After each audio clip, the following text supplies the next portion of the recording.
So what we have then is basically a no-win situation, no matter how you look at it. Now let me tell you why. The thing is this. Okay, avoid pornographic material. Avoid anything which may remind you of pornography. Well, but you're surrounded by a world of geometry which the mind will try to turn into pornography. Why? Because of the power of mental association.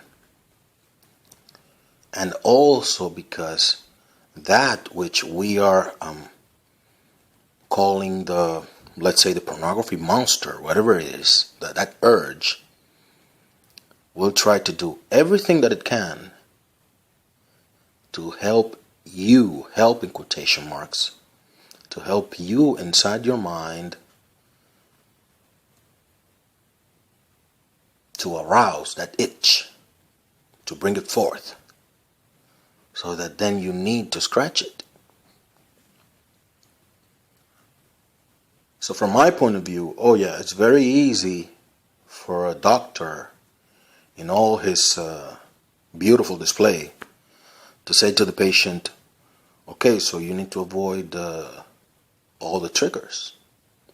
Oh, that's very easy. Easier said than done, though. Because then what does the person do? They would need to blind themselves in order not to see anything. Because they will get triggers from all kinds of visual images, and that's a fact.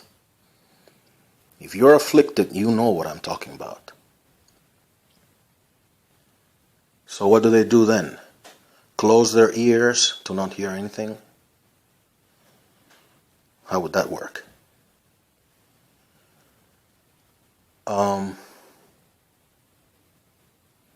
Lock themselves in a room and live their lives that way in a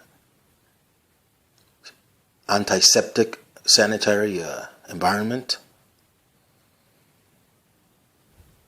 Do they go to some mountain in seclusion, join some kind of a monastery or some kind of community where everything's supposed to be trigger-free? Oh yeah, but what about food then? Then they wouldn't allow bananas. I know this sounds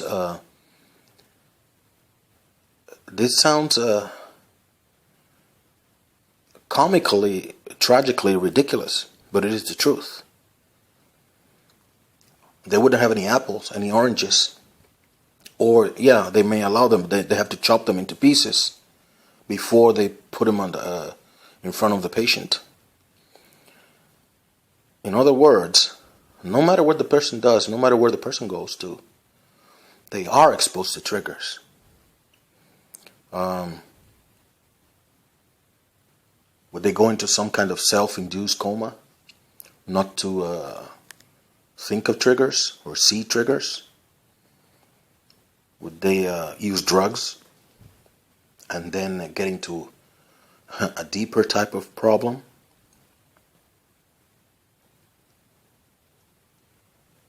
To me, that does not make sense. And what most people do not realize is the simple truth that the triggers are already inside of the person to begin with. That pornographic past, that memory inside of you, is a trigger all unto itself.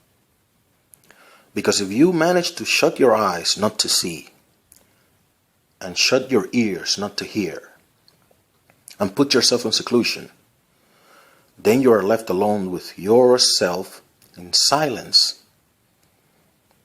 And what do you think the mind will do then? What happens when memories come? You hear yourself breathing and that breathing reminds you of a pornographic past when there was breathing taking place. No, to me that does not make sense. And it should not to you either if you think about it.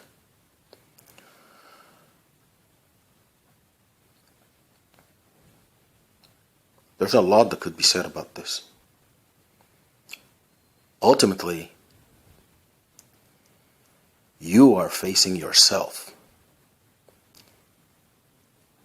How do you escape that?